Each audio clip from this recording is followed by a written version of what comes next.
سلامتكم ورضاكم في الطلعة الطيبة. صلى على قصيدة من يقول يسلم. الله الله.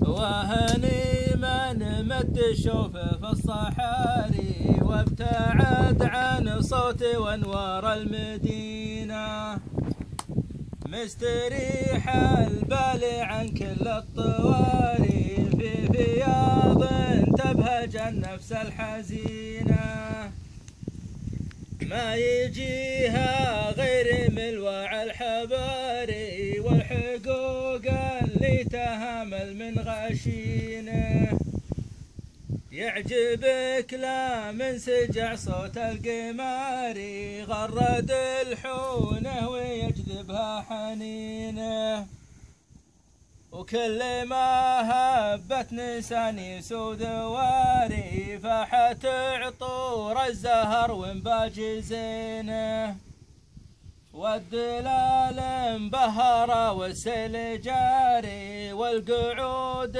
من الصباح معلقينه، والمشوك نزهب وسط السواري والنصاع يا طيب منهم كاسرين، مع رجال في علاقتهم ماري معرفتهم في الزمن تحسب ثمينة، السوالف بين مسلم والبخاري والمزح ما يزعل الرجل ويهينه. سلامتكم. صح